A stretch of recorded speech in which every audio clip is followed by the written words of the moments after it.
Pemirsa, Amerika Serikat kini sedang tidak baik-baik saja. Negara adidaya tersebut beberapa kali terancam tidak bisa membayar utang. Amerika Serikat bahkan telah menaikkan plafon utang untuk menghindari government shutdown. Lalu apakah kondisi ekonomi Amerika Serikat bisa berdampak pada Indonesia?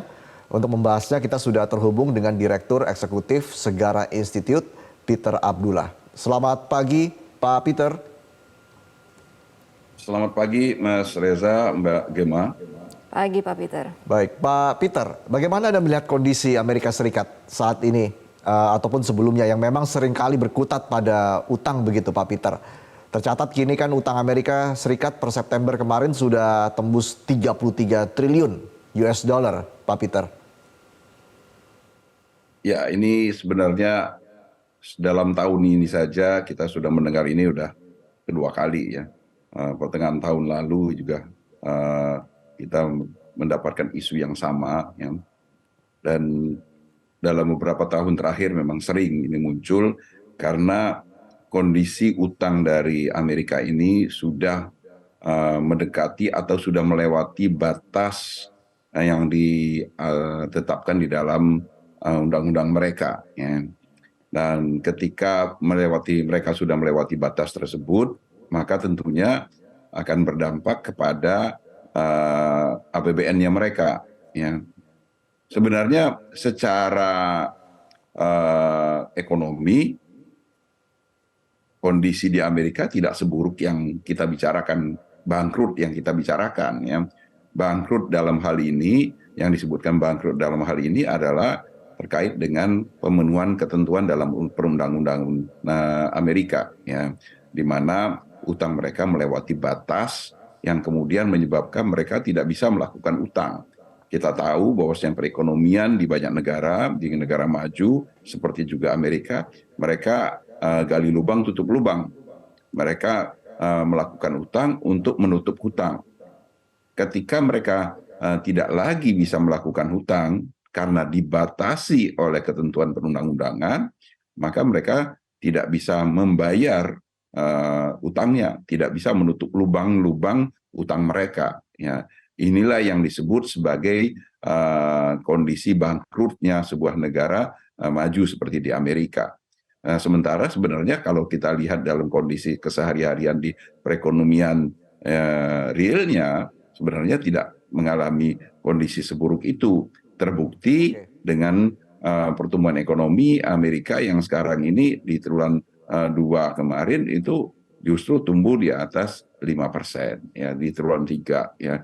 Hal ini menunjukkan apa yang saya sampaikan tadi, kondisi ekonominya tidak seburuk yang disebutkan sebagai terancam bangkrut. Baik, Pak Peter, tapi sejauh ini apakah ada dampak yang signifikan kepada Indonesia, terutama untuk pemerintah, kebijakan kita dan juga dengan masyarakat umumnya? Kalau permasalahan gagal bayar itu pasti akan berdampak kalau benar-benar Amerika mengalami gagal bayar.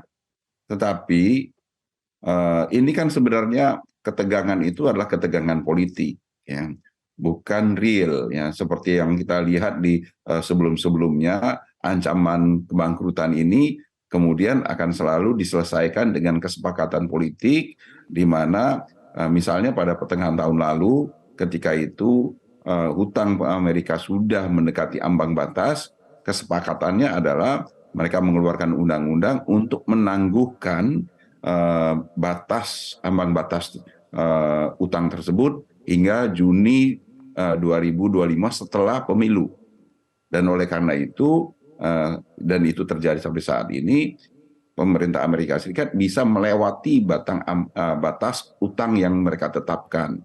Dan dengan demikian, karena mereka diizinkan untuk melewati batas utang, maka pemerintah Amerika bisa melakukan utang kembali. Nah, kita tahu kan sekarang utangnya sudah di kisaran 33 triliun dolar.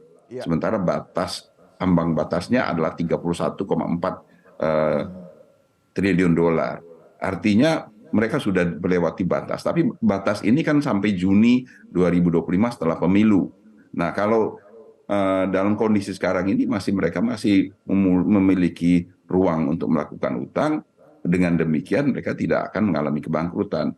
Tetapi persis yang disampaikan tadi oleh sebelumnya, bahwasanya pemerintah tidak bisa terus-menerus dalam kondisi yang seperti ini, ya, karena akan terus mengalami ketegangan politik, membahas mengenai ambang batas utang.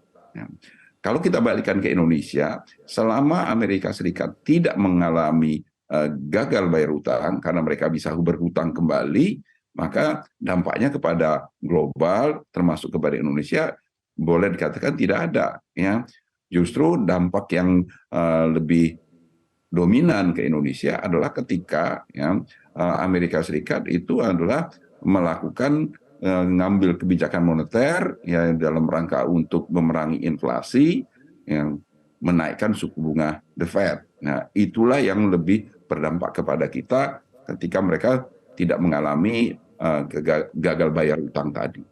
Oke, tapi jika The Fed memang memutuskan untuk menaikkan suku bunga tadi, apa dampaknya bagi Indonesia, Pak Peter? Dan bagaimana kita harus menyikapi situasi yang saat ini terjadi di Amerika Serikat? Khususnya apa yang harus dilakukan oleh Bank Indonesia jika nantinya berdampak ke kita, Pak Peter? Ya, jadi sekali lagi saya jelaskan bahwasanya dampak dari gagal bayar utang dengan dampak kenaikan suku bunga itu adalah dua hal yang berbeda, ya. Nah, kita akan lebih melihat kepada potensi kenaikan suku bunga the Fed. Ya, ini dampaknya lebih kepada penguatan dolar, ya. Dan ketika dolar menguat terhadap mata uang dunia, mata uang global, salah satunya tentunya akan berdampak penguatan terhadap rupiah, ya. Dolar menguat terhadap rupiah seperti yang kita alami beberapa hari terakhir ini.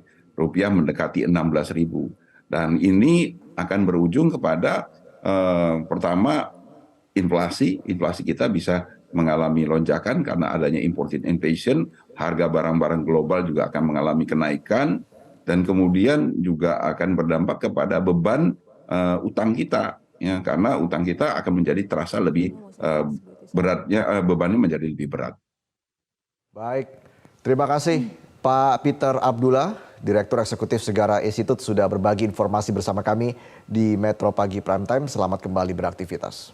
Jelajahi cara baru mendapatkan informasi. Download Metro TV Extend sekarang.